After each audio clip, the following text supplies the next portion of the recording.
Terima kasih sudah datang ke sini teman-teman sekalian, pekerja media yang saya muliakan, saya banggakan. We love you all. We love you. Love you too. Bro, wartawan. We love you. We love you too. Pak. Love you too. Love. Ya. Barusan ini Pak Gubernur Jawa Barat, Kang Deddy, datang ke kantor Kementerian Hak Asasi Manusia. Kami sudah duduk bertukar pikiran beberapa hal dalam rangka kemajuan bangsa Indonesia untuk masa yang akan datang, khususnya peningkatan kompetensi dan kualitas sumber daya manusia Indonesia.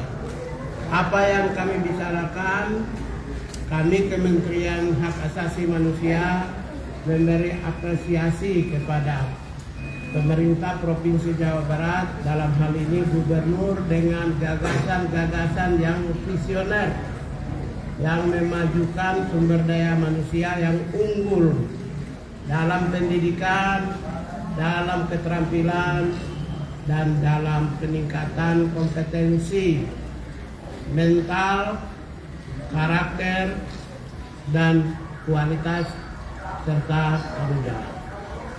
Ya, kebijakan peningkatan sumber daya manusia tersebut sebenarnya adalah menyertai target pemerintah di mana 2045 adalah Indonesia Emas. Dalam Indonesia Emas itu kita bagi ada 3 segmen, 3 rentang waktu. Rentang waktu pertama adalah 2025 sampai 2035 itu adalah transformasi bangsa, menyiapkan SDM-SDM yang unggul. Oleh karena itulah beberapa kebijakan Presiden antara lain makan bergizi gratis, pendidikan, kesehatan, dan peningkatan kompetensi, skills, dan sumber daya manusia, membumikan kebijakan-kebijakan populis dari Sabang sampai Merauke secara masif. Itu adalah menyiapkan SDM yang unggul pada masa yang akan datang. Salah satu kebijakan yang diambil dalam rangka itu secara teknis, satu program unggulan itu adalah yang seirama, senasib dengan cita Presiden Prabowo adalah pendidikan bagi mereka yang ada di Jawa Barat yang digagas oleh Pak Gubernur Jawa Barat. Oleh karena itulah kami menyambut positif dan kami dapat banyak informasi tentang apa yang dilakukan dan apa yang akan dilakukan ke depan. Secara teknis dan eksplisit akan disampaikan oleh Pak Gubernur Jawa Barat. Silakan Pak. Baik, terima kasih Pak Menteri. Assalamualaikum warahmatullahi wabarakatuh.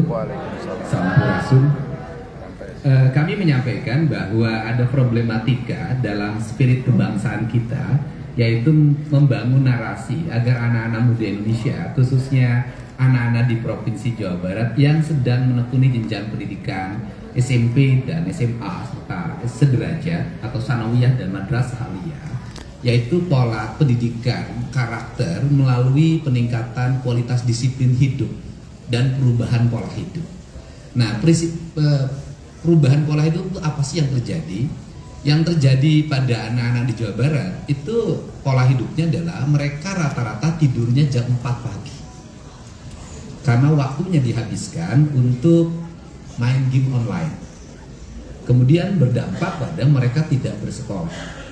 Selain berdampak tidak bersekolah, mereka sering terorganisir secara sistemik melalui kekuatan media sosial, melakukan pertarungan secara terbuka dan tertutup, melahirkan banyak orang yang terluka, bahkan banyak orang yang meninggal.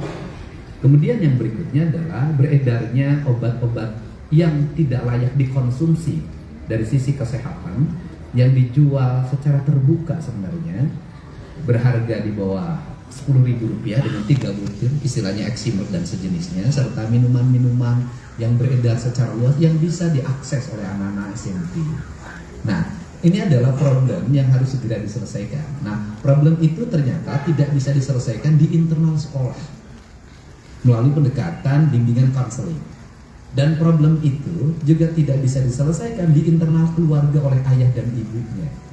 Nah, karena problem ini tidak bisa diselesaikan di sekolah dan di keluarga, serta tidak semua problem itu bisa ditangani lewat peradilan anak, maka harus ada upaya jangka pendek yang bisa dilakukan melalui pola pendidikan disiplin siswa.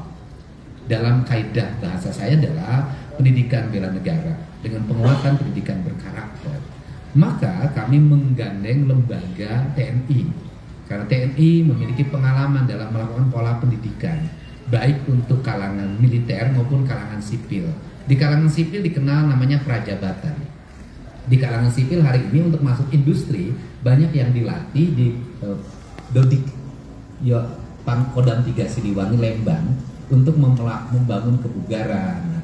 Metodologi pendidikannya yang kami sampaikan tadi ke Pak Menteri adalah yang pertama adalah pembangunan kualitas disiplin. 1.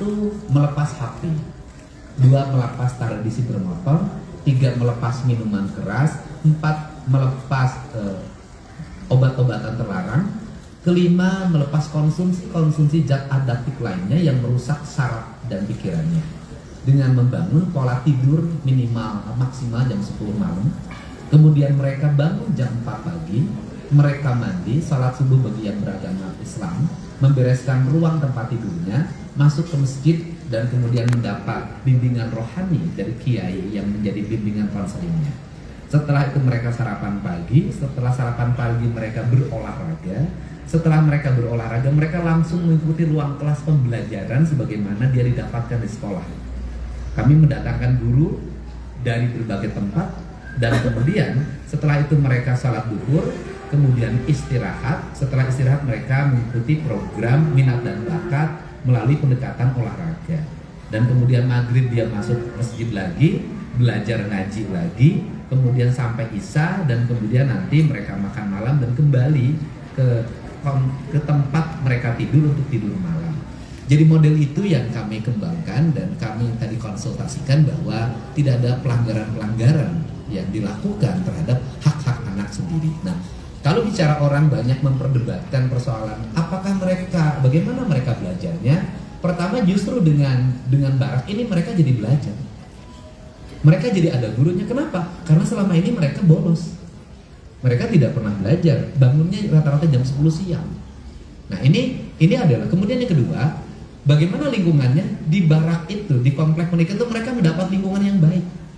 Karena selama ini mereka di lingkungan rumahnya tidak mendapat lingkungan yang baik, di lingkungan sekolahnya tidak mendapat lingkungan yang baik, mereka menjadi anak jalanan. Nah, inilah barangkali langkah yang dilakukan oleh kami, pemerintah Provinsi Jawa Barat dan pemerintah kabupaten kota di seluruh Jawa Barat sebagai bagian upaya kami untuk menyongsong generasi Indonesia Emas tahun 2045. Barangkali